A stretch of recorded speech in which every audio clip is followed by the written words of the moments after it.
पिघलने लगी है। प्रभु मुरली बजाने में खो गए हैं और उनके साथ ही खो गए हैं सभी सुन्नी मनुष्यों, पशु पक्षियों और देवताओं के ही नहीं, जड़ चेतन किसी के लिए को रोक पाना संभव नहीं होगा। कहीं प्रभु की इस मनमोहक मुरली की धुन पर सारा ब्रह्मांड ही ना पिघल जाए। गाना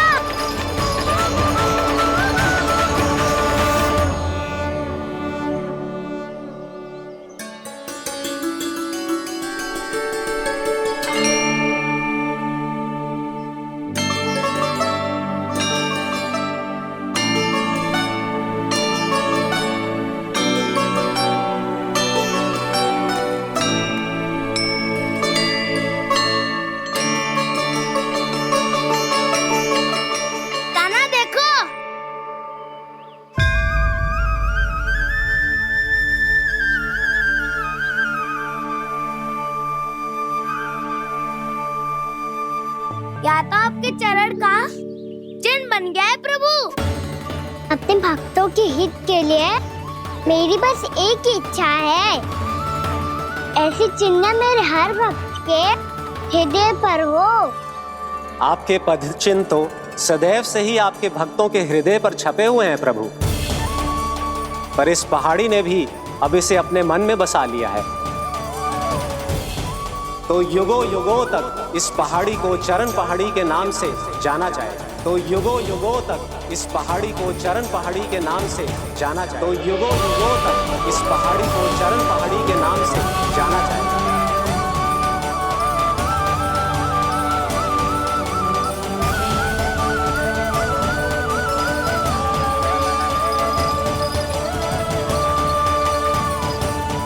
कान्हा, तू हमारे पास से वहाँ कैसे चले गए हो? हमें तो पता भी ना चलो। मैं कहीं ना गया था उज्जवल, और ना ही कहीं जाऊंगा। सदैव यही रहूंगा मैं, तुम सबके पास, तुम सबके मन में। भले ही कोई असुर मुझे तुम सबसे दूर ले जाने का कितना भी प्रयास क्यों ना कर ले।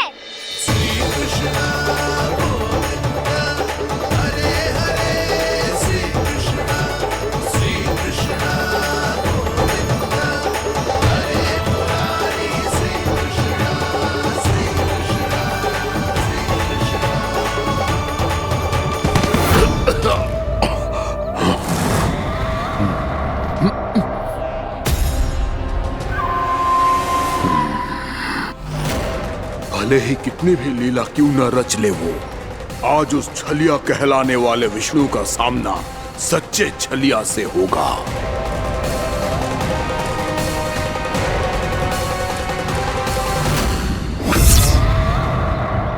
कान्हा, तू कहाँ भटक गए हो? तो नहीं सखा, मैं तो भटके हुए वो मार्ग दिखा रहा था।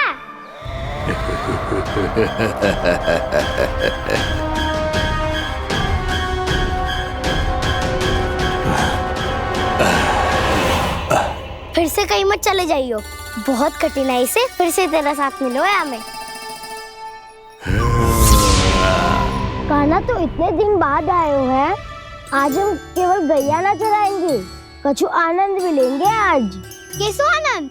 मैंने मारा और गैया सरा के वह दूल्हे से पहले ही सीधे सीधे सब घर चलो। वैसे भी वन में बहुत भय लगता है मुझे। क्योंकि किस बात का भय? इतनी शीघ्र बोल गए। अभी कुछ दिन पहले ही तो उस असुर और देवताओं में कितने भीषण युद्ध हुआ था। हाँ, हम शीघ्र घर जाएंगे। अरे वसंता, वो युद्ध ना था, सब बड़े बड़े देवता हमारे सखा कान्हा को बचाने आए थे। तू ही सोच, जिसकी रक्षा सारे भगवान मिलके एक साथ करते हैं, वो कान्हा हमारे साथ है, तो फिर हमें कैसा भय? वो कान्हा हमारे साथ है, तो फिर हमें कैसा भय? तुम सब भी कौन सी बात लेकर बैठ गए हो? ये बताओ कि आज हम क्या खेलेंगे?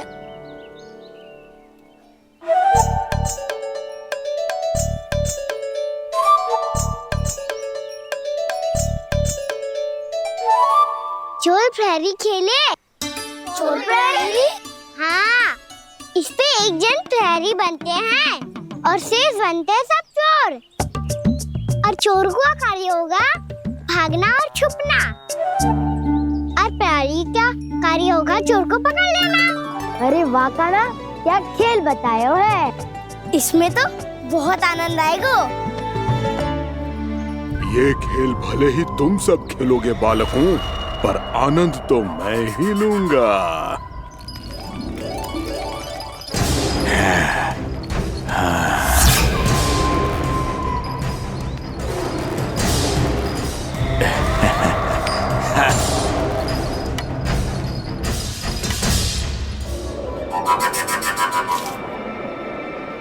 ये सिक्का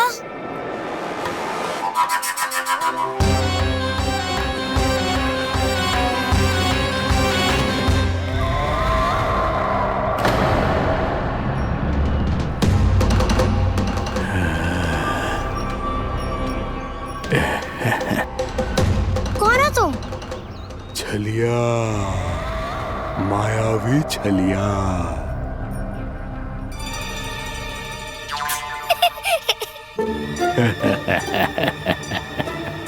छलिया तो बहुत भयानक होता है, तुम्हारे जैसा थोड़ी दिखता है।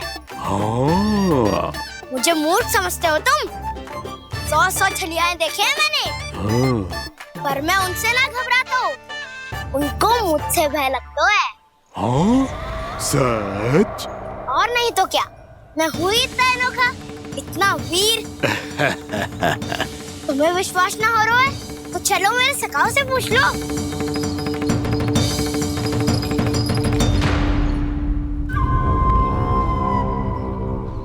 वहाँ क्या देख रहे हो?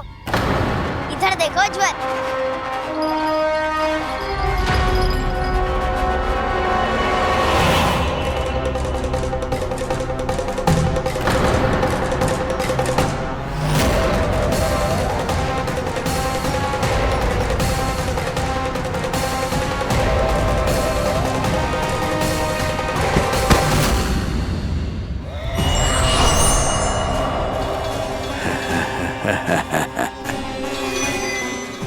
सौ छलिए देखे हैं इसने।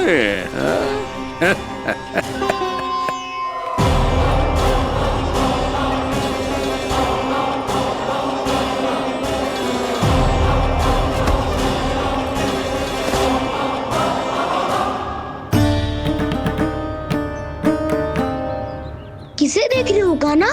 उज्जवल को। कहाँ चले गया वो?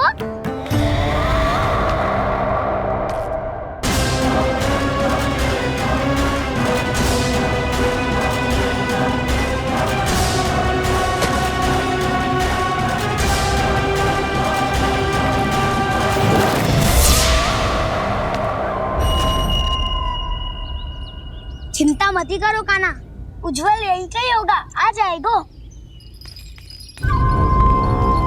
क्या हो गया काना?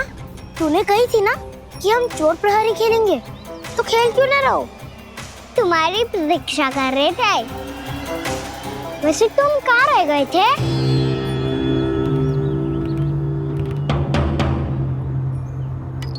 वो ये देखो ना, मुझे क्या मिला? सिक्का।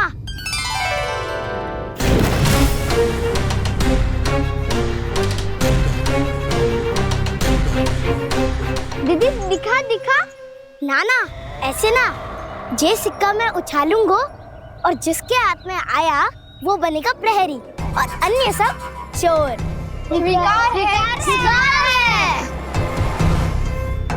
यदि मैं प्रहरी बन गया तो बहुत सरलता से इस कृष्ण को पकड़कर गुफा में ले जाऊंगा और वहीं इसकी हत्या कर दूंगा। इसे इसके ही यंत्र में फंसाना होगा मुझे।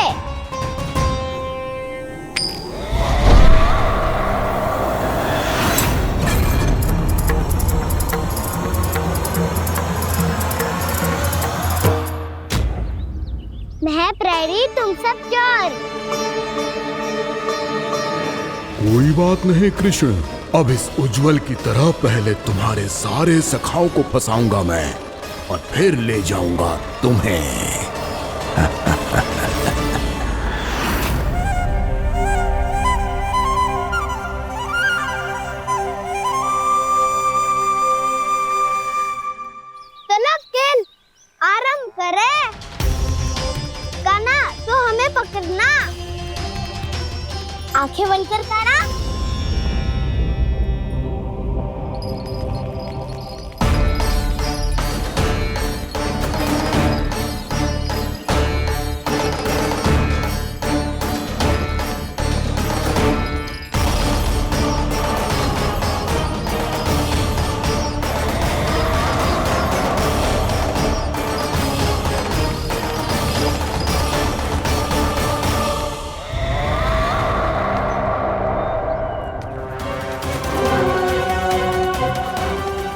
अकेला रह गया ये, अब फंस गया ये।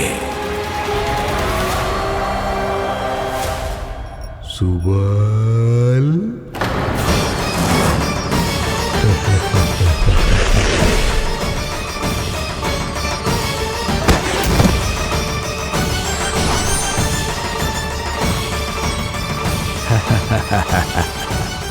इन सब का तो मुझे पता नहीं, परंतु मुझे बड़ा आनंद आ रहा है इस खेल में।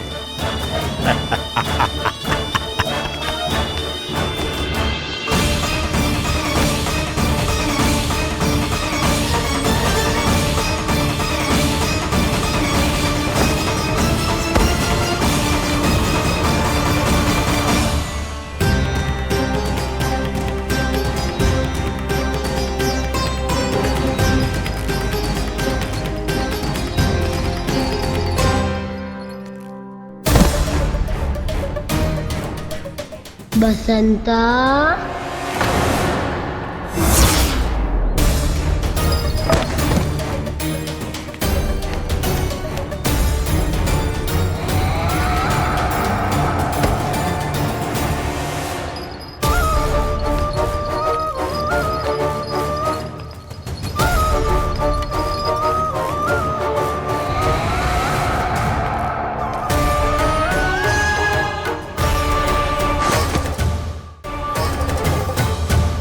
ये तो एक एक करके सभी बालकों को अपना शिकार बनाता जा रहा है।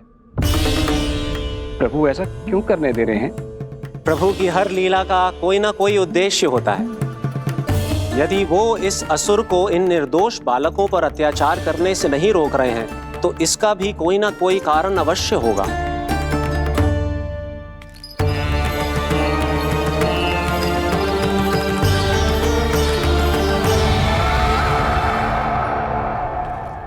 श्री दामा,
अब केवल 2 ही बालक शेष बचे हैं।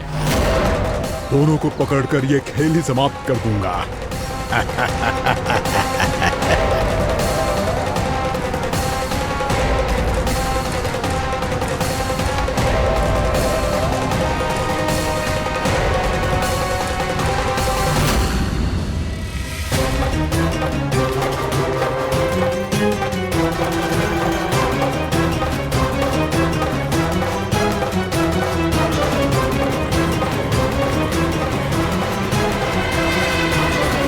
ये तो छलिया है, मायावी छलिया।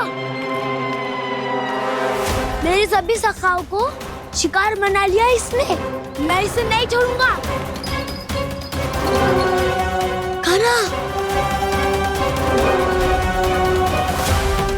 कान्हा,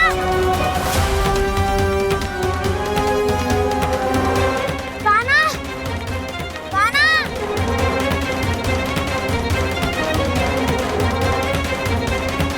कान्हा,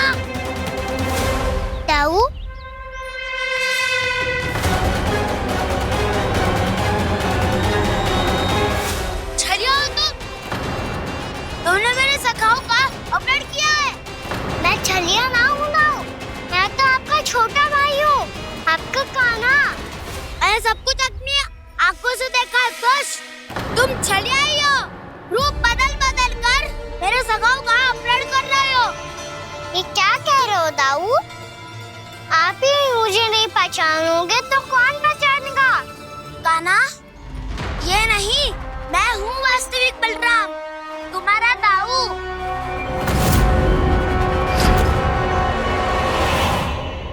इसके बहकावे में मत आना कान्हा, यही है चलिए।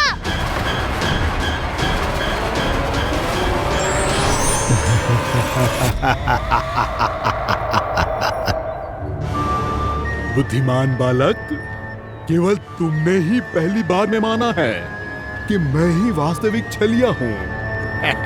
पर हम तुमसे भयभीत नहीं है दस। इसी क्षण हमारे सखाओं को मुक्त कर दो। अच्छा, यदि इतना ही क्रोध आ रहा है तो जाओ, छुड़ा लो अपने सखाओं को।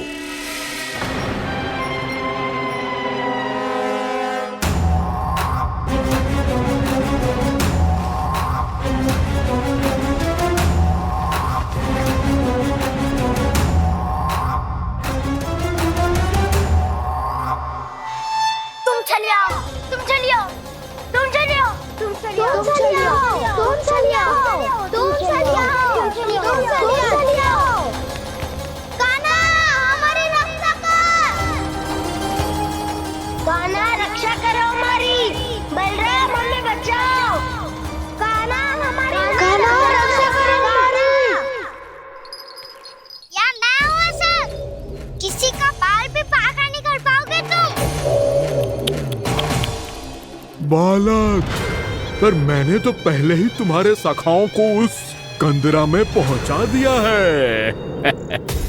बेचारे इस समय घबरा के रो रहे होंगे, सहायता की भिक्षा मांग रहे होंगे।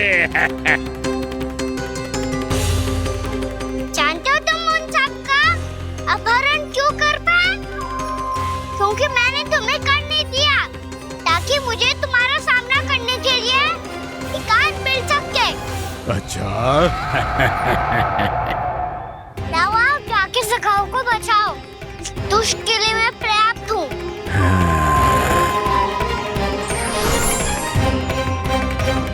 कान्हा, पीछे मुड़ के मत देखना कान्हा।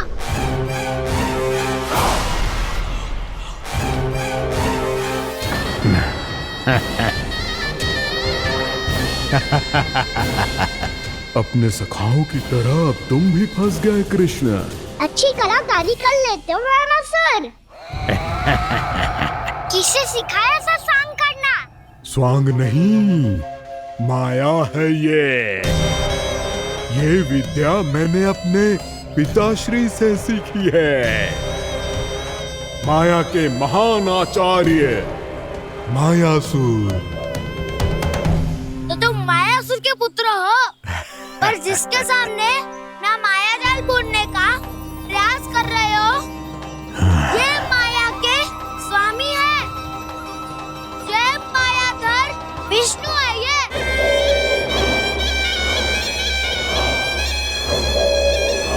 गोमती मैया के नंद लाला सामने माया जाल बुनने का प्रयास कर रहे हो, ये माया के स्वामी है, ये मायाधर विष्णु है। ये अच्छा, तो होते रहे।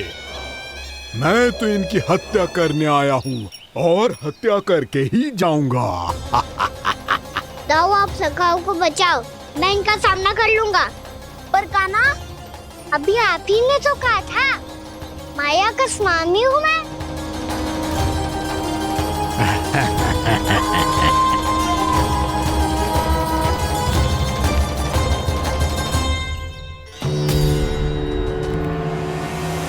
ये तो मथुरा का व्यापारी है। इसको अर्थ वो जो था वो सच में छलिया हो तो कहीं वो नंदमोहन तो ना पहुंच गो।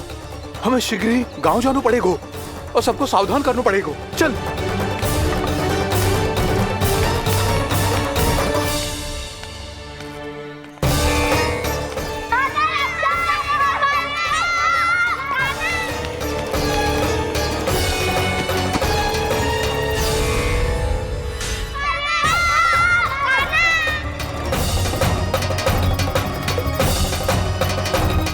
यदि तुम्हें लग रहा है कि मेरे छल के वार से बच गए हो तो मुझसे भी बच जाओगे।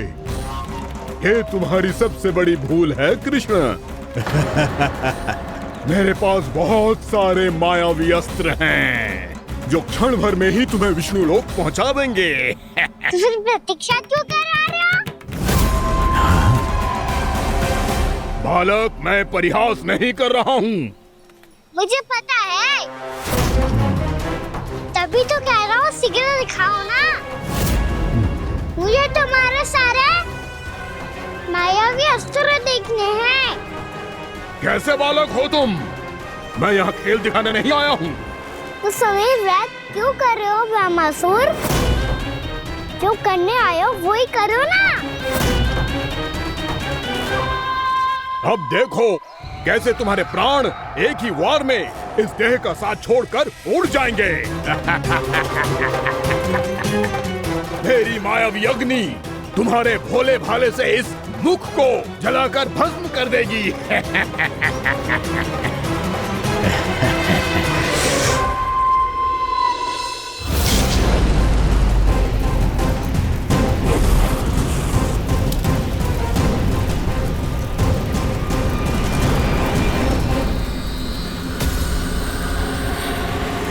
सही कह रही हो ब्रह्मासुर। भोला भाला तो दिखता हूँ मैं, भैया भी यही कहती है।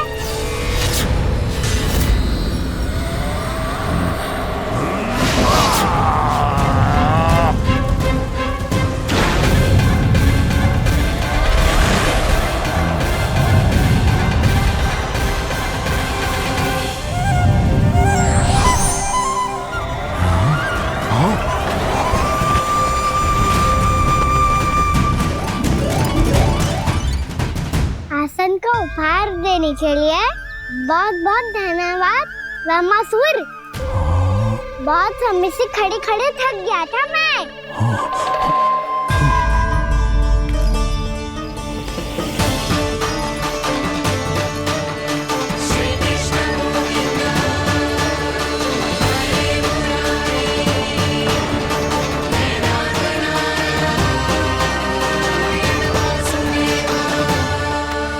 अगला अस्त्र दिखाओ ना। तुम्हारी यही जिज्ञासा आज तुम्हारा अंत करने में सहायक बनेगी मूर्ख बालक।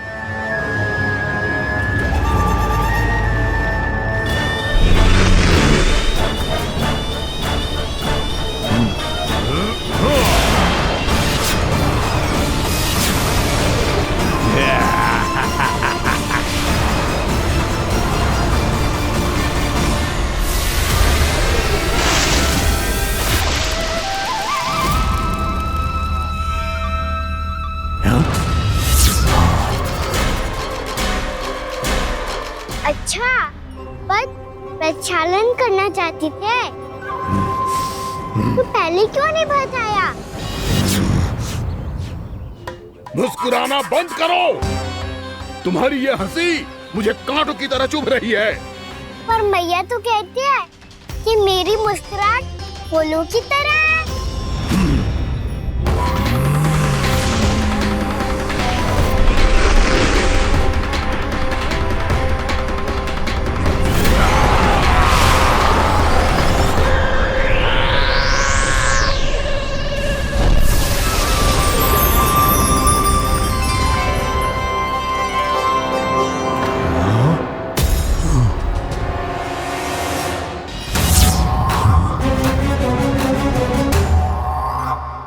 था ना मेरी मुस्कुराहट बिल्कुल इन्हीं फूलों की तरह है। और तुम कर क्या रहे हो मास्टर? कभी आसन दे रहे हो, कभी पद प्रक्षालन कर रहे हो और अब फूल भी चढ़ा दिए। तुम मुझ पे वार करने आए हो कि पूजा करने? तुम्हारी पूजा तो मैं अब ऐसी करूंगा कि तुम मृत्यु के बाद भी मुझे भूल नहीं पाओगे बालक।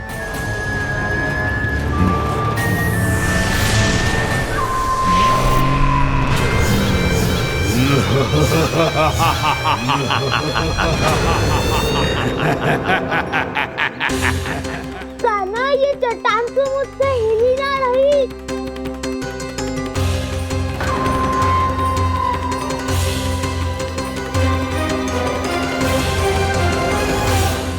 अभी कंदरा के अंदर कुछ क्षणों में ही प्राण वायु समाप्त हो जाएंगे। तुम्हारे सारे सखा एक एक कर अपने प्राण त्याग देंगे और तुम्हारा वध करूंगा मैं।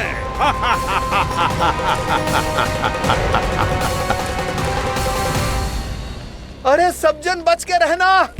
छलिया आया हुआ है वृंदावन में। अरे छलिया आ गया है। वृंदावन में मायावी छलिया। अरे क्या हुआ? कौन छलिया? मायावी छलिया सबको छलता है वो। हाँ, कुछ भी कर सके है वो। बहुत भयानक। अरे भानु ठहर जरा, क्या हुआ? बहुत भयानक है वो, बच के रहना सब लोग। अरे भेष बदल ले तो है वो। हाँ। क्या हुआ? छलिया है वो। अरे पूरी बात तो बताओ। रानी भाभी, रानी भाभी, कान्हा घर पर ही है ना? ऐसे भड़बड़ा क्यों रहे हो? कोई भूत देख लियो है क्या? भूत ना भाभी, छलिया से भेंट हो गई। सच्ची का मायावी छलिया है भाभी। क्या उल्टा सीधा बोले जा रहे हो? ठीक से बताओ। अब बोलो भी। वो कान्हा के पीछे पड़ो है वो। मेरे लल्ला के पीछे? हाँ रानी भाभी, हमारे अचेत होने से पहले हमने उसे ये कहते सुना था कि वो वृंदावन आने वाला है कान्हा से मिलने। हे नारायण, मेरे कान्हा की रक्षा करना। जसोदा जी, मायावी छलिए से बचना बालकों के बस की बात ना है। जीजी, बालक वन में अकेले हैं।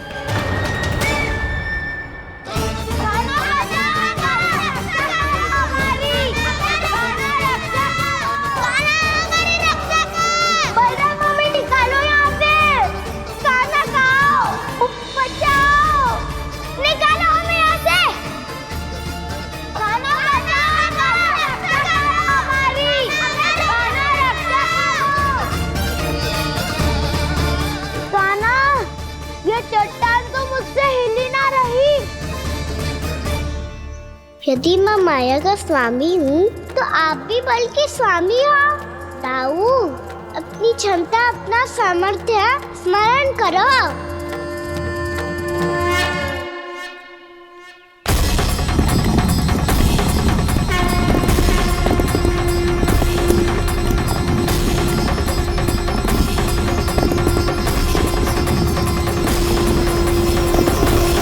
इससे पहले कि वो कंदरा का द्वार खोल के तुम्हारे सखाओं को बाहर निकाले, मैं तुम्हारे प्राण ले लूंगा कृष्ण।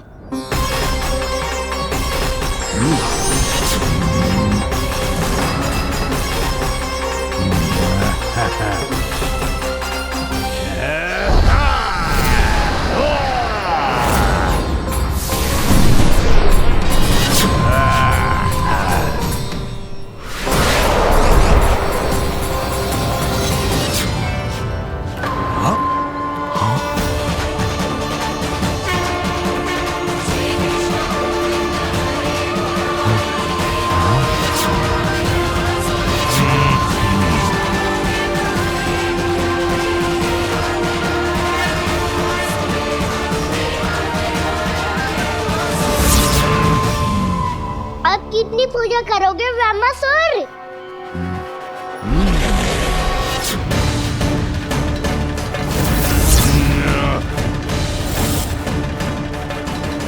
प्रभु तो खेल खिला रहे हैं इससे, और ये खेले जा रहा है विवश होकर, उनकी माया से बाध्य होकर।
जो प्रभु के सामने माया करने आया था वो स्वयं को ही माया में उलझा हुआ पा रहा है। नारायण नारायण। लो, अब तो तुमने दंडवत प्रणाम भी कर लिया, माया भी कथा भी उपहार में दे दी। तुम चाहते क्या हो वामासुर? मेरी शरण में आना है क्या?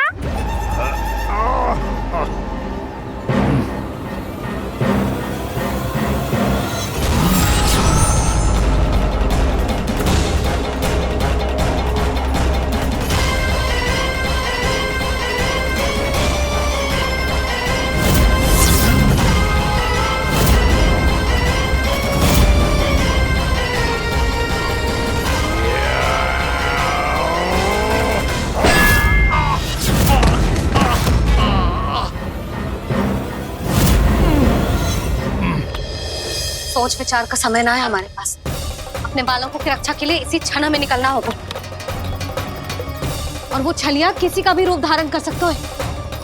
सुलक्षणा तेरा, शांति तेरा या मेरा, किसी का भी रूप धारण करके हमें भ्रमित कर सकता हो। इसीलिए हमें सतर्क रहना होगा।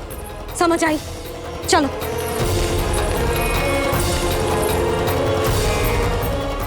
अभी भी समय है रामासुर, समय ले आओ। यदि मैया आ गई तो बात गड़बड़ हो जाएगी।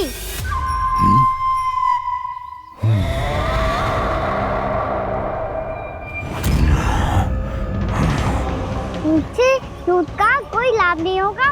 रामासुर, स्मरण करो तुम कौन हो? मायासुर का पुत्र हूँ मैं, अपने स्वामी महाराज कंस का सेवक हूँ, और तुम्हारा हूँ मैं काल।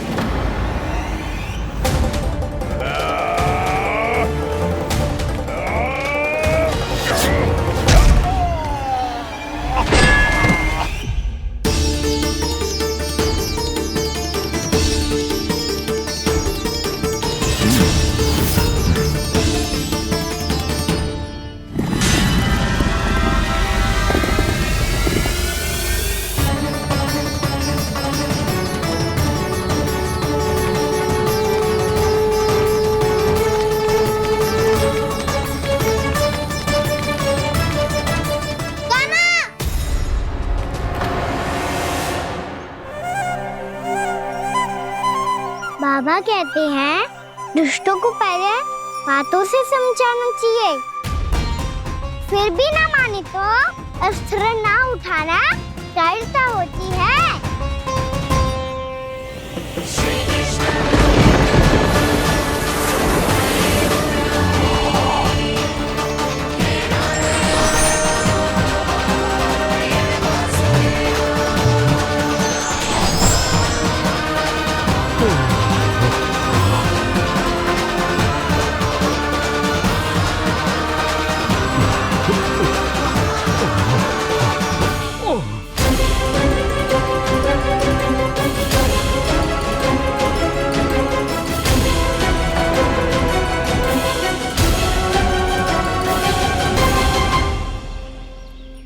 पता था मुझे, अपने बाबा के स्वरूप को हानि नहीं पहुंचाओगे। सही कही तुमने। पिता की छवि ही पिता के समान भी आनंदीय होती है। रामासुर, रामासुर। ये मैं अपने वास्तविक रूप में कैसे आ गया?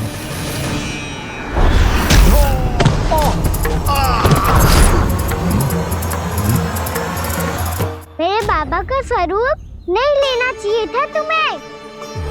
मैया ने सिखाया है भूल को क्षमा किया जा सकता है, पर जानबूझ के किए गए अपराध के लिए दंड ही एकमात्र विकल्प होता है।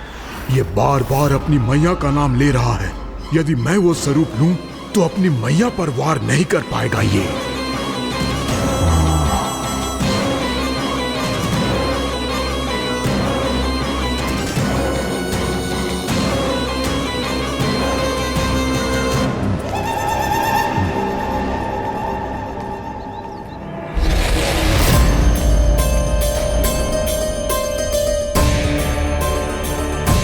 लल्ला, मैं तेरी मैया हूँ, अपनी मैया को मारेगा? बच गया। समझाया था पर तुमने एक बार फिर से मूर्खता कर ही दी। इस पर तुमने पहले से भी बड़ी और पहले से भी भयंकर भूल किया वैमासुर।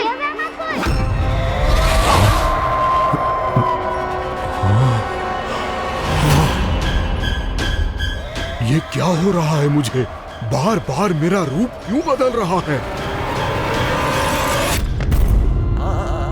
ममता को समझे बिना अधिक समय तक मैया का स्वरूप धारण करके नहीं रख पाओगे वैमासुर।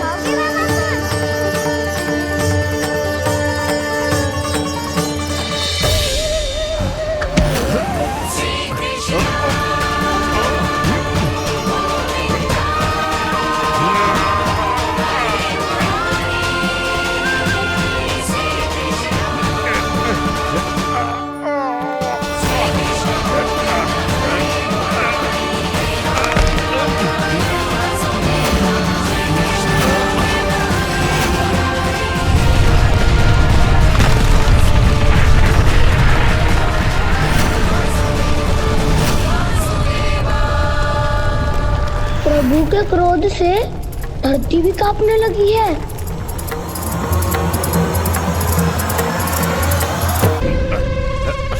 पुत्र को मारने के उद्देश्य से एक माँ का रूप लिया तुमने। ये ममता का और मेरी मैया का घोर अपमान है वैमासुर।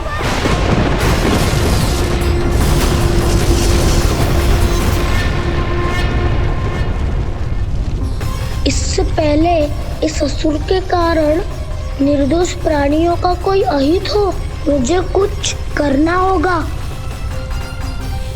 यदि मैं माया का स्वामी हूँ तो आप भी बल के स्वामी हो। दाऊ, अपनी क्षमता अपना सामर्थ्य स्मरण करो।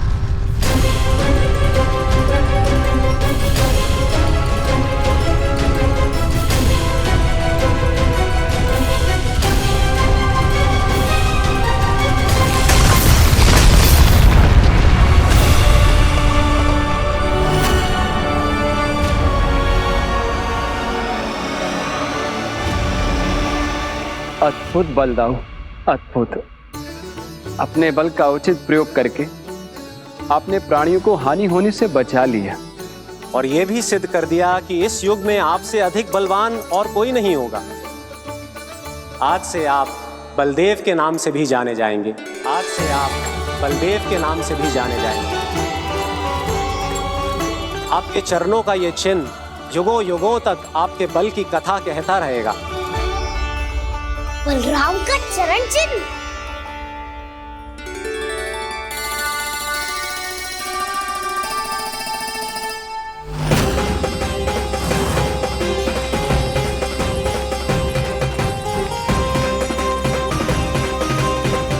मेरी माया से आज तक कोई नहीं बच पाया है।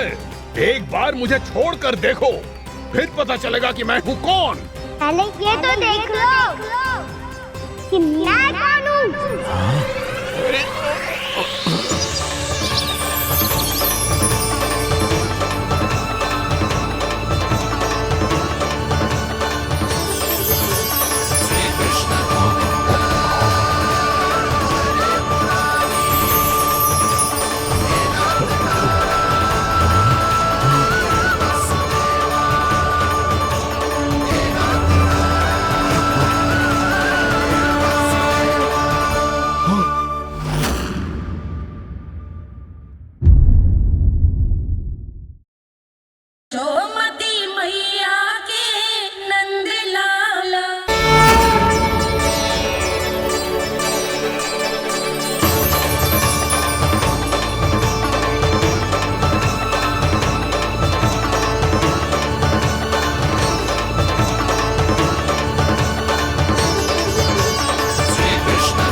बात है, बहुत बड़े घुमाकर राज करते थे तुम।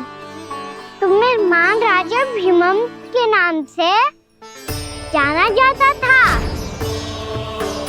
सब कुछ था तुम्हारे पास, पर शांति नहीं थी। इसीलिए शांति की खोज में अपना संपूर्ण राज अपने पुत्रों को सौंप कर मलय पर्वत की ओर चल दिए। अनेक वर्षों की तपस्या के बाद तुम्हारे तप की कीर्ति चारों ओर फैलने लगी और फिर सच्चे तपस्वी के रूप में तुम्हारी ख्याति से प्रभावित होकर महर्षि उलट तुमसे भेंट करने आए। राजा भीमरथ, आपने ईश्वर की प्राप्ति के लिए सब कुछ छोड़ दिया, पर अपना अभिमान नहीं छोड़ पाए। इसीलिए मेरे आगमन पर सम्मान के साथ खड़ा होना तो दूर, मेरा अभिवादन भी नहीं किया। अभिमान तपस्वी का गुण नहीं होता है राजन, अभिमान राक्षसी गुण है। इसलिए मैं आपको श्राप देता हूं कि आप अगले जन्म में एक राक्षस के रूप में जन्म लेंगे, एक राक्षस के रूप में जन्म लेंगे। मुझे क्षमा कर दीजिए महर्षि, मैंने जानबूझकर आपका अपमान नहीं किया है। मैं तो यहाँ पर शांति की खोज में आया था। अपने भीतर के संसार में गहरे सोच विचार में डूबा हुआ था मैं। मुझे क्षमा कर दीजिए महर्षि, मुझे क्षमा कर दीजिए। अपनी भूल का आभास प्रायश्चित की ओर पहला पग होता है। मैं अपना श्राप तो वापस नहीं ले सकता, परंतु आपको एक वचन अवश्य दे सकता हूँ। जब भी प्रभु नारायण का अवतार होगा, आपको उचित समय पे वो वरदान देंगे जिसकी आप लंबे समय से प्रतीक्षा कर रहे हैं।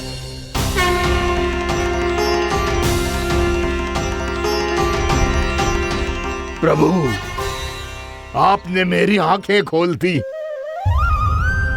अब मुझे पता चल गया है कि आप कौन हैं और मैं कौन हूँ। इसलिए आप मुझ पर कृपा करके अपने चरणों में स्थान दे दीजिए। मुझे वो शांति प्रदान कीजिए जिसकी खोज में मैं वर्षों से भटक रहा हूँ। शांति तो मोक्ष में ही है, इसीलिए मैं तुम्हें मोक्ष का वरदान देता हूँ।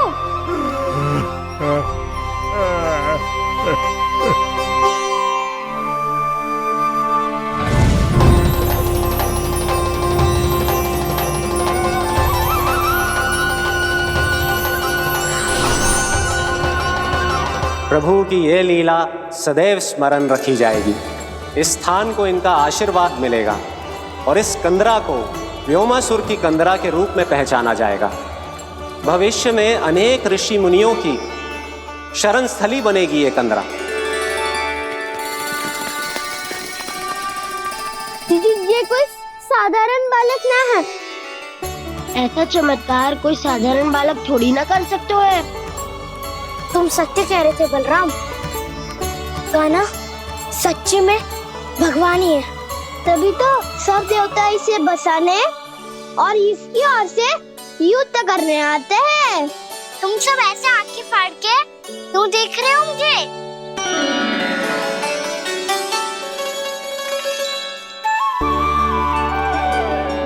बलराम, तुम बलवान हो और कान्हा भगवान है।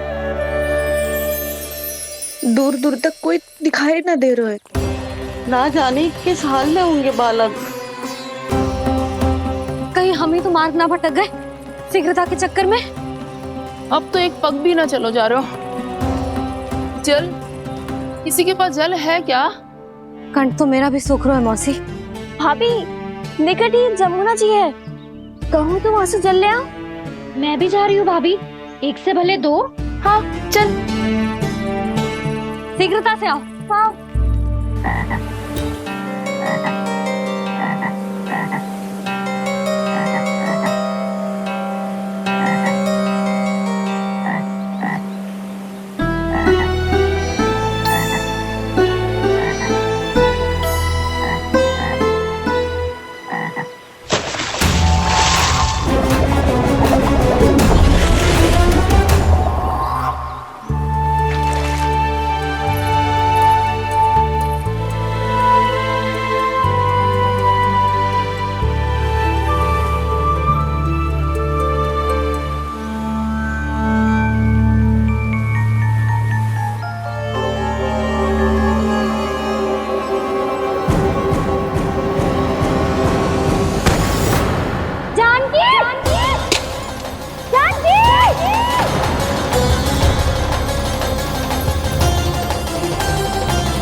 जानकी, जानकी, क्या होगा इसे? देखो ना जी, अब छलिया की सूचना मिलते ही हम सब बालकों को ढूंढने चली गई और ढूंढते ढूंढते सबको बहुत प्यास लगी आई जी। तो जानकी जमुना जी की नदी से जल लेने गई और उसने जमुना जी का पानी पिया और उसकी जेदशा हो गई। बालक कहाँ है? वो ठीक तो है ना? ऊपर से सब ठीक है, पर भीतर से बहुत भयभीत है सब। जानकी तो बिल्कुल नीली पड़ गया है। लग तो है विष फैल गया है इसको पूरे तन में। मथुरा के सर्वश्रेष्ठ विदेह जी को बुलाए गए हैं उसके उपचार के लिए। जैसे ही इसने जल को मुंह से लगाया, ये गिर पड़ी। चटपटाने का अवसर भी ना मिलो। हाँ वैद्य जी, और निकटी मृत पशु भी पड़े हुए थे। हाँ, मैंने भी अस्थियां देखी थी। इसका तो यही अर्थ हो सकता है कि समस्या वहाँ के जल में ही हो। वैद्य जी, आप रोगी की नाड़ी पे ध्यान दो ना। जे गोपिया क्या कह रही है उसे सुनने की आवश्यकता ना है। जब तक विष के कारण का पता नहीं चल जाता, हम उपचार कैसे कर सकते हैं रानी जी? जी, वो निकट ही यमुना जी में एक विशेष क्षेत्र है। ये सब उसी के जल की बात कर रहे हैं। तब तो ऐसा भी हो सकता है कि किसी विषैले सर्प के काटने का प्रभाव हो। पर सर्प के काटने का चिन्ह ना है उसके तन पे। सर्प जब काटता है तब उसके दांत के चिन्ह बन जाते हैं। मुझे पता है, बड़े बड़े सर्प को काटते हुए देखो है मैंने। एक दिन अब बस कर उज्जवल, ये बड़ी बड़ी हाँकने का समय ना है। पर यदि सर्प ने ना काटो है, फिर जानकी की ये दशा किसने की? अवश्य किसी राक्षस ने की होगी। नाना, कोई विषैला पशु भी तो हो सकता है। यह अवश्य किसी महाविषैले सर्प के विष से हुआ है। सर्प ने भले ना काटा हो, लेकिन यह अवश्य ही किसी महाविषैले सर्प के विष के कारण हुआ है। कालिया नाग। कालिया नाग?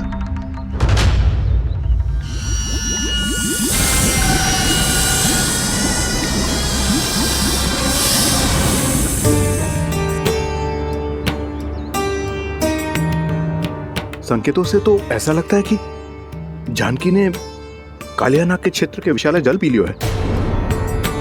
कालिया नाग एक लोक श्रुति है, कल्पना में गढ़ी हुई एक कथा, और कछु न है। हमें जाके पता लगाना पड़ेगा। पर हमें वहां जाने से मना किया है ना बड़ों ने। उज्जवल सही कह रहे हो है। इस समय जानकी के स्वास्थ्य से अधिक महत्वपूर्ण और कछु ना है। जानकी हमारे लिए ही जलाने गई थी जी। ना मैं उसे जाने देती ना जैसा वो तो। वैद्य जी, आप शीघ्र कछु करो, कैसे भी कछु भी करो, पर इसके प्राण बचा लो। यशोदा, धैर्य रखो, श्री नारायण पर विश्वास रखो, वो सब ठीक कर देंगे।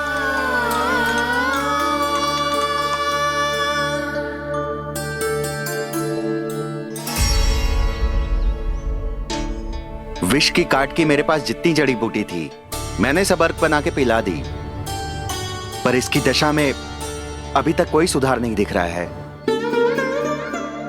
यह अंतिम जड़ी बूटी है। अगर इससे भी चमत्कार नहीं हुआ तो फिर जो नारायण की इच्छा।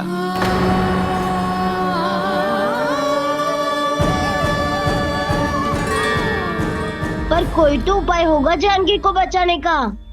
कान्हा, यदि तुझे किसी औषधि के बारे में पता है, हमें बता दे, हम जाके ले आएंगे।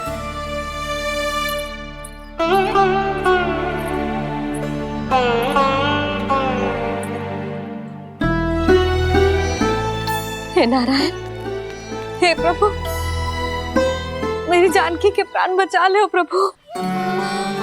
या तो मैं अपने आप को कभी क्षमा न कर पाऊंगी। ये सारी मेरे ही कारण बनाई थी। उसकी रक्षा करो प्रभु, मेरी पुकार सुनो। कान्हा, तूने हमें वत्सासुर से बचाया था ना? और बकासुर से भी तो। और छलिया से भी तो तूने ही बचाया था ना हमें? क्या ऐसा कोई उपाय ना है जानकी को बचाने का? धन्वंतरी,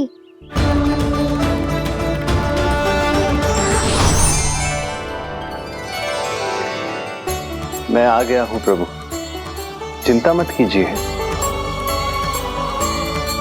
आपके आदेश का पालन अवश्य होगा। यशोदा मैया,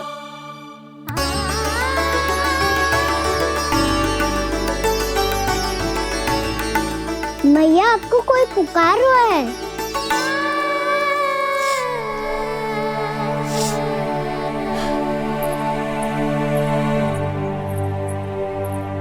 चिंता मत करो मैया, अब धन्वंतरी जी आ गए हैं, वो सब संभाल लेंगे। धन्वंतरी जी कौन है? जिन्होंने संसार का आयुर्वेद दिया, आरोग्य के देवता, वे श्री नारायण के अवतार।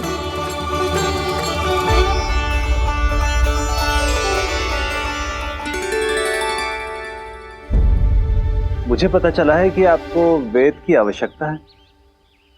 हाँ हाँ, भीतर आइए। आइए आइए बैठे जी। जी रहे। मथुरा का सर्वश्रेष्ठ वैद्य अर्थात मैं यहाँ आ चुका हूँ और रोगी को जितनी औषधि की आवश्यकता थी सब दे चुका हूँ। निश्चित रूप से आपने विष की काट के लिए बहुत ही उत्तम अर्क तैयार किया है, इसीलिए किसी और वैद्य की आवश्यकता नहीं है। किंतु आप अकेले कितना कुछ करेंगे वैद्यराज, मुझे अपना सहायक ही बना लीजिए। पर जो करना था मैं पहले ही कर चुका हूँ। हाँ, वो तो आप कर चुके हैं, बस रोगी के तन से विष निकालना शेष है ना वैद्यराज? हाँ हाँ, बस वही शेष है। इनके रक्त को विष रहित करने में मैं आपकी सहायता करूंगा। पहले ये संजीवनी मानी जाने वाली इन लाल फूलों की बूटी को भी घिसना है ना?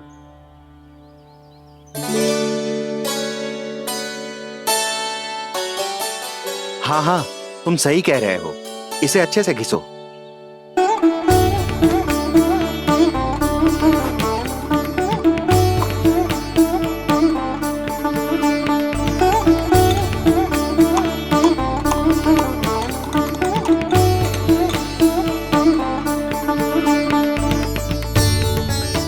और ये नीले फूलों को भी तो मिलाना है ना?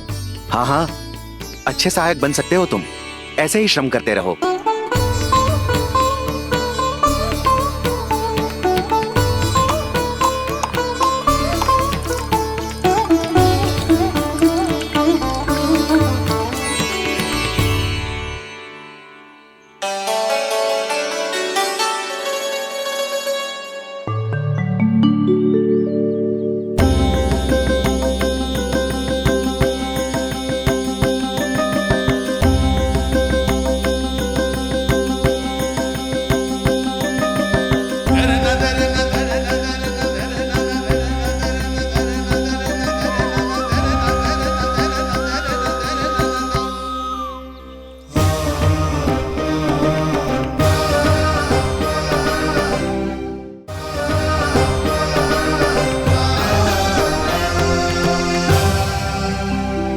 जानकी स्वस्थ हो जाएगी ना धन्वंतरी जी?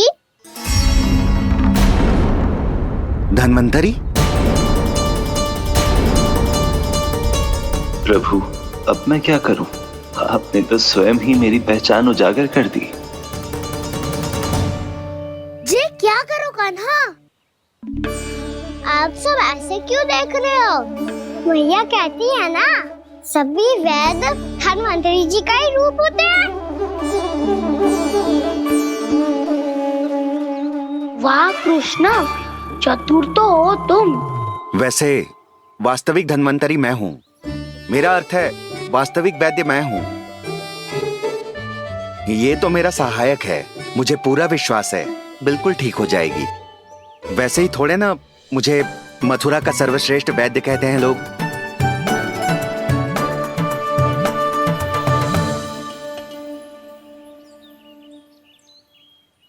जसोदा भाभी, जसोदा जी, जानकी को चेतना आ गई। जानकी, जानकी, जानकी, तू ठीक है ना? क्षमा करना भाभी, मैं आपके लिए जल ना ला पाई। बस बहुत भूख लगी है। मैं अभी कछु लाती हूँ। जानकी, माखन खाओगी?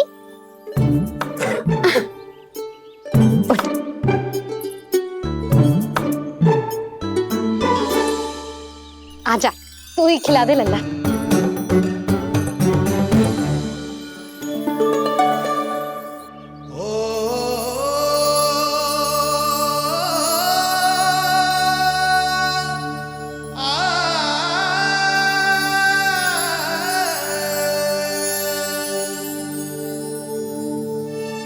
तुम सब मेरे लल्ला को माखन चोर कहती हो ना? आज देखो, अपना ही माखन जानकी को खिला रहे हो।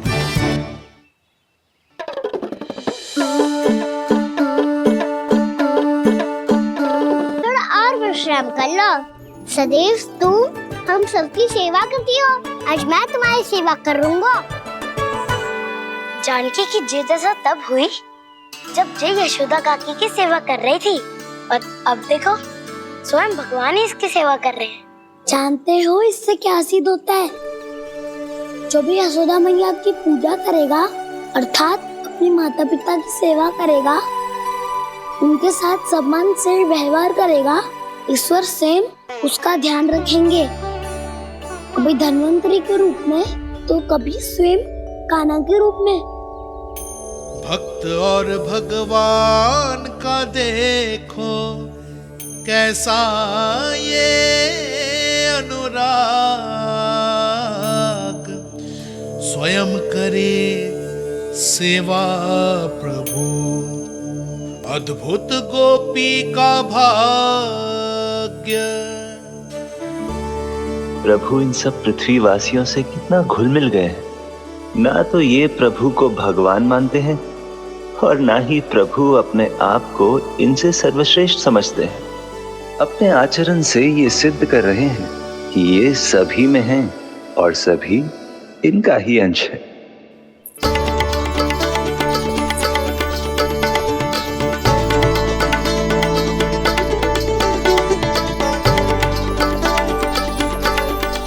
प्रभु,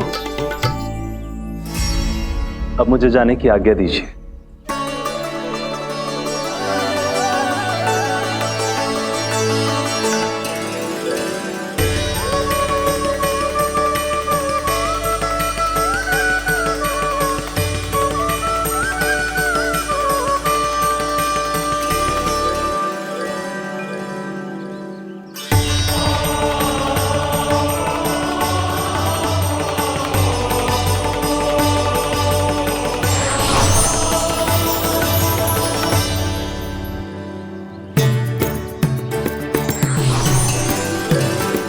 कान्हा ने तो सच्ची में धन्वंतरी जी को बुला लिया था।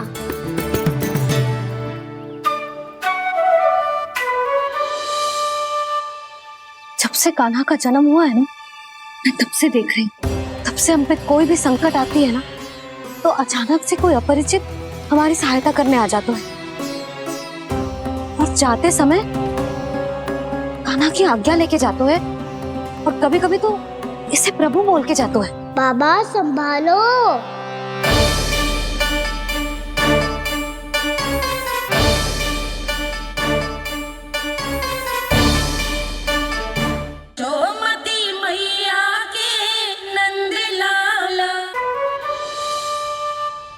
जब से कान्हा का जन्म हुआ है ना, मैं तब से देख रही हूँ, तब से हम पे कोई भी संकट आती है ना, तो अचानक से कोई अपरिचित हमारी सहायता करने आ जाते हैं, और जाते समय कान्हा की आज्ञा लेके जाते हैं, और कभी कभी तो इसे प्रभु बोल के जाते हैं। बाबा संभालो। यशोदा, इस जानकी को चढ़ो है और विचित्र विचार तुम्हारे मन में है। अरे सब जानते हैं कि हमारा परिवार राजसी, तुम्हें पता ना चलता हो वो, पर हमारे कान्हा को सब राजकुमार ही समझते हैं देखकर। इसीलिए उसे सम्मान देने के लिए सब ऐसा ही करते हैं, और कोई बात ना है।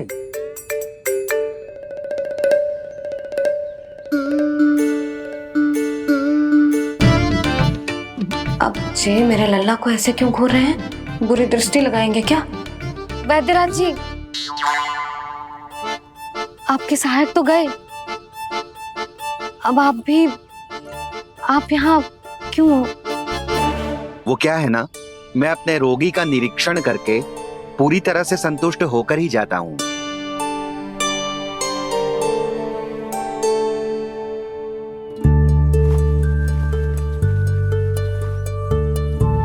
हाँ, संकेत तो अच्छे हैं, कल सुबह तक बिल्कुल ठीक हो जाएगी।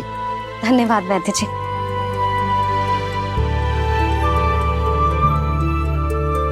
बस तो फिर हम कल पकड़न पकड़ाई खेलेंगे जानकी।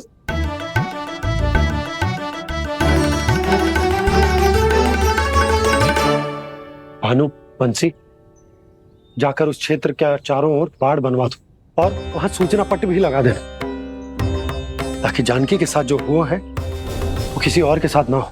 शीघ्र जाओ। जी ठीक है।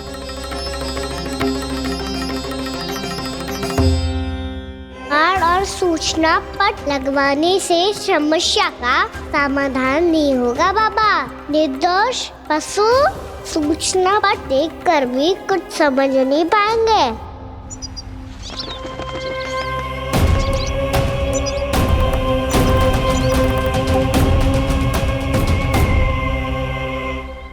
तो तुम्हारे कहने का अर्थ यह है कि व्योमासुर मारा जा चुका है और वो बालक अब भी जीवित है।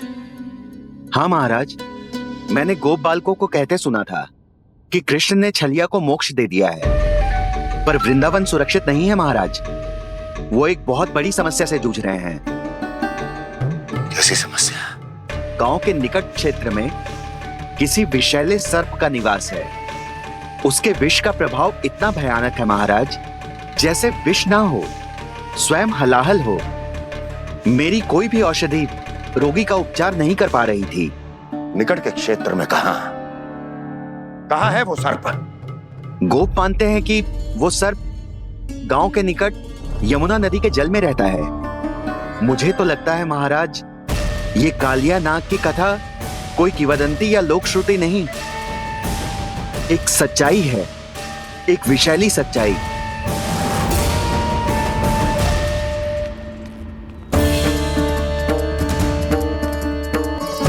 कालिया का सामना करने का समय आ गया है, पर उससे पहले मुझे बुलाना होगा उन्हें।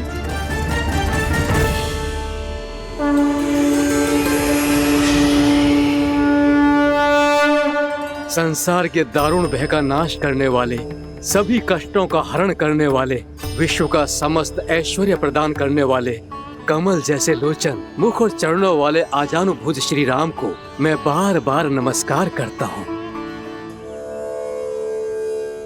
आपदामपहर्तारं दातारं सर्व संपदा, लोकाभिरामं श्री रामं भूयो भूयो नमाम्यहम्। कागभूषोंडी, कागभूषोंडी, कागभूषोंडी।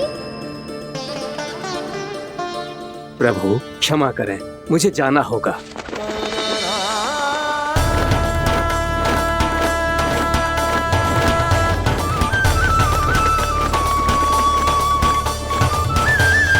प्रणाम प्रभु।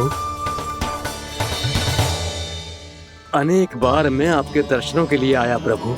कभी नंद भवन के झरोखों से आपके दर्शन करके चला जाता था, तो कभी दूर किसी वृक्ष की आड़ से आपको निहार लिया करता था। आज आपने स्वयं मुझे बुलाकर धन्य कर दिया प्रभु।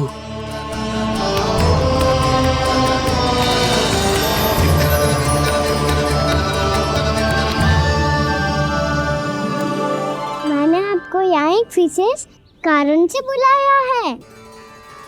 आपके श्राप से इस कालिया नाग को मुक्त करने का समय आ गया है। ये तो बहुत ही उत्तम समाचार है प्रभु। इतने वर्ष बीत गए, मुझे आज भी स्मरण है वो दिन जब मैंने उन्हें श्राप दिया था। अपने क्रोध पर नियंत्रण खोकर बहुत बड़ी भूल कर दी थी मैंने प्रभु। बीती हुई घटनाओं पर दुखी होके कोई लाभ नहीं है। हमें भविष्य की ओर देखना होगा।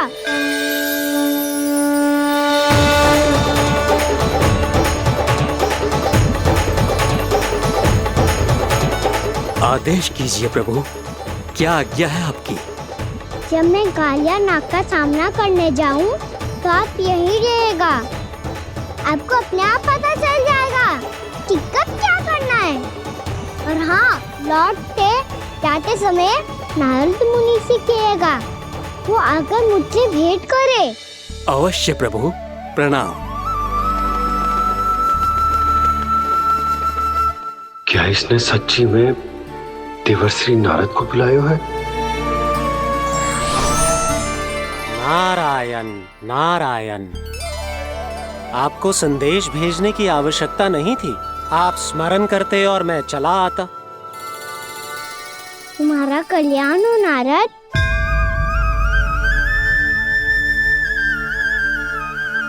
मैंने तुम्हें एक विशेष कार्य के लिए बुलाया है। आज्ञा दीजिए प्रभु। तुम्हें एक बार फिर कंस से भेंट करनी होगी। विचार कीजिए महाराज, क्या आप बिना किसी शंका के कह सकते हैं कि कौन सी पंखुड़ी पहली है और कौन सी 8वीं? उस दुष्ट से भेंट करना स्वयं कीचड़ में उतरने के समान है प्रभु। कमल पुष्प प्राप्त करना हो तो कीचड़ में उतरना पड़ता है नारद। आपका आदेश तो मैं स्वप्न में भी नहीं टाल सकता प्रभु। कंस कालिया नाग के बारे में जान गया है, पर वो उसका सामना करने का साहस नहीं कर पाएगा। मैं आतुर हूँ प्राप्ति, मूर्ख नहीं। मेरी बुद्धि फिर नहीं गई है। मैं स्वयं उस कालिया जैसे महाविषैले सर्प के सामने खड़ा हो जाऊं और अपने ही काल को आमंत्रित कर लूं। तो फिर अपने लाभ के लिए उसका प्रयोग करने का कोई और उपाय सोचिए स्वामी।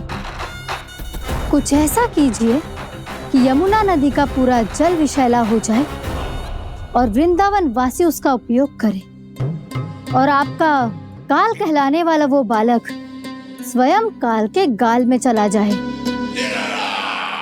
उत्तम उत्तम सुझाव है प्राप्ति। अब मुझे उस कालिया तक पहुंचने का मार्ग ढूंढना होगा। उसको विवश करने का कोई उपाय ढूंढना होगा, क्योंकि व्यक्तिगत रूप से उससे भेंट करना असंभव है। असंभव। आप सही कह रहे हैं प्रभु। कंस में उतना सामर्थ्य नहीं कि वो कालिया नाग का सामना स्वयं कर सके।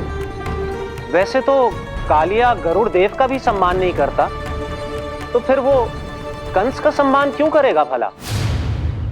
नहीं करेगा, पर कंस तुम्हारा सम्मान अवश्य करेगा नारद।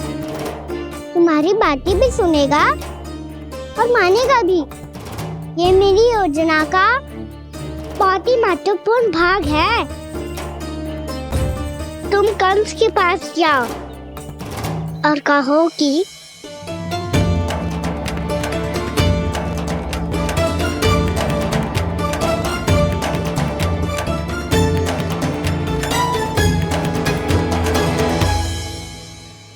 संतान अपने माता पिता को तीर्थ का सौभाग्य दिलाती, और मेरा लल्ला कितना महान कि उसने हमारे घर को ही तीर्थ बना दिया। ऐसा तीर्थ जहां मेरी आंखों के सामने भक्त और भगवान का मिलन हो रहा है। जो आज्ञा प्रभु।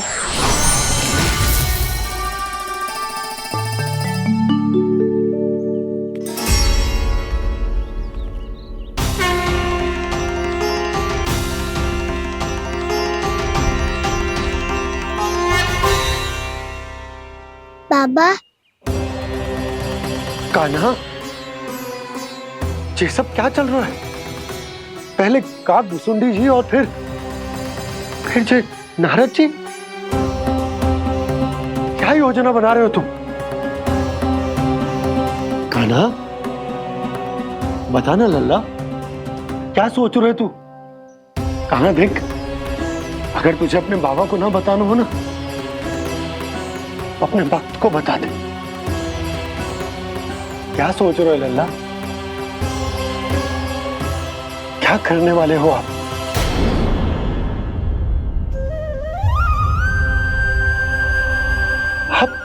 आप इतने दुखी क्यों हो? कान्हा, कान्हा, क्या होगा? क्योंकि मुझे आभास हो गया है बाबा, समय आने वाला है। कौन सा समय आने वाला है लल्ला? शीघ्र सब कुछ बदलने वाला है। भैया को मेरा सत्य पता चल जाएगा बाबा।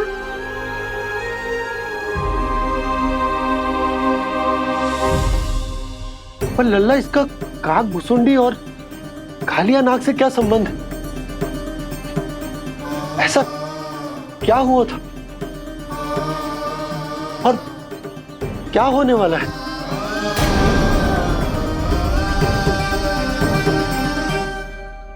जो होने वाला है बाबा, उसका संबंध उससे है जो सैकड़ों वर्ष पहले हुआ था। महर्षि भृगु के एक वंशज थे वेद शिरोमणि, जो विंध्याचल की पहाड़ियों में साधना कर रहे थे। तभी वहाँ अश्वशिरा नाम के एक दूसरे मुनि आमंत्रण के बिना ही आ गए। कितना सुंदर और शांतिपूर्ण आश्रम है। यहाँ प्रभु की साधना करने में बहुत आनंद आएगा। शीघ्र ही अश्वशिरा मुनि उपस्थिति के कारण होने वाले व्यवधान से बाध्य होकर वेद शिरोमणि ने अपनी आंखें खोली। कौन हो तुम और यहाँ क्या कर रहे हो? आपके आश्रम में बहुत शांति है मुनिवर। साधना करने के लिए बहुत ही उत्तम स्थान है ये। मैं चाहता हूँ कि मैं भी यहाँ। आप यहाँ साधना करना चाहते हैं, लेकिन इतना भी नहीं जानते कि किसी के आश्रम में प्रवेश करने से पहले उसकी आज्ञा लेनी चाहिए। आप ये भी नहीं जानते कि यदि कोई यज्ञ कर रहा हो तो बिना अनुमति के वहाँ प्रवेश करने से उसकी यज्ञ साधना भंग हो सकती है। आप क्या साधना करेंगे मुनि? आप तो साधना के योग्य ही नहीं हैं। इतना अपमान! एक मुनि के मुख से इतने कड़वे शब्द शोभा नहीं देते। मैं तुम्हें श्राप देता हूँ, जितनी विषैली तुम्हारी जिह्वा है उतने ही विषैले सर्प बन जाओ तुम। और ऐसा सर्प जो सांस भी ले तो निकट का वातावरण दूषित हो जाए। तुम्हारे इस दुस्साहस के लिए मैं तुम्हें श्राप देता हूँ कि तुम अभी इसी क्षण कौवा बन जाओ, और ऐसा कौवा जो कांव कांव करके अनर्गल प्रलाप करता रहे।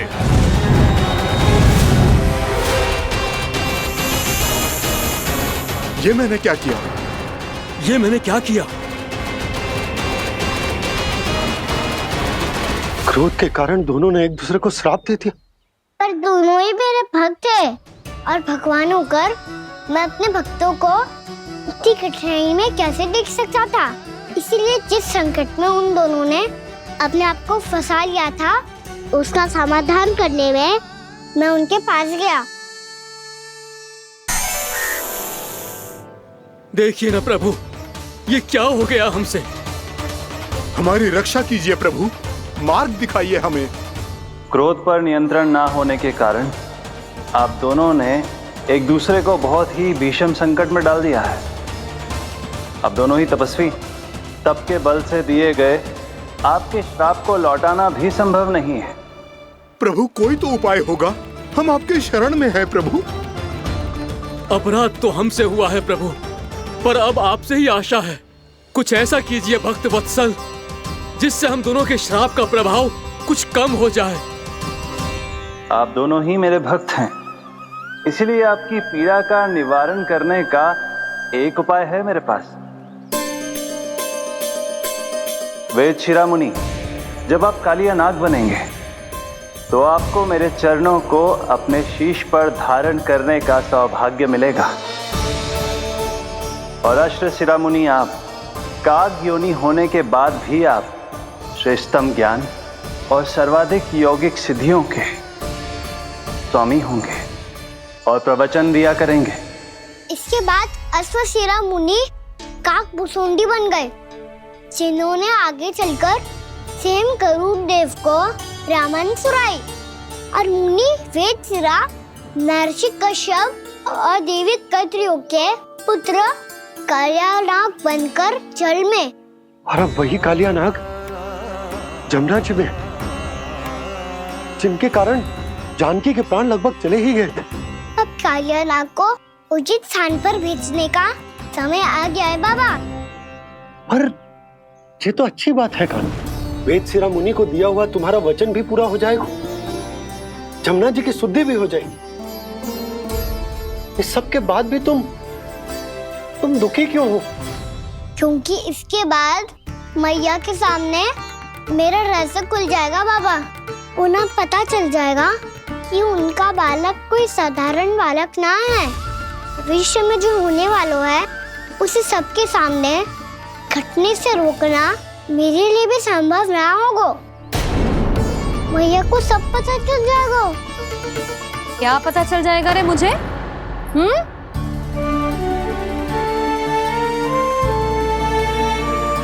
यही कि सबसे अधिक प्रेम मैं आपसे ही करता हूँ। अब बस भी कर, चलो भोजन के लिए बुलाने आई थी तुम दोनों को। भूखा थोड़े ना रहने दूंगी अपने लल्ला को, मेरा लल्ला दुर्बल हो जाएगा ना। आप खिलाओगे तो ही खाऊंगा। हाँ ठीक है, मैं ही खिलाऊंगी। अब चल, आओ जी चल।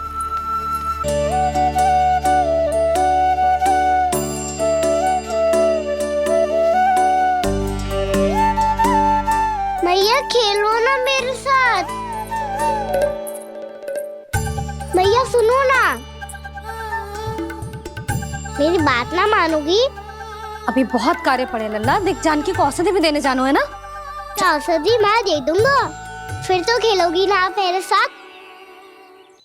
पिछले कुछ दिनों से अपनी मैया का अधिक से अधिक प्रेम पाने का प्रयास करो है कान्हा। इसका तो एक ही अर्थ हो सकता है कि कछु बहुत बड़ो होने वाला है।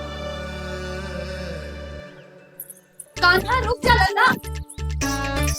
कान्हा क्यों तंग कर रहा है? मैया को पहन लेना। कान्हा, कान्हा, ये क्या करो तूने?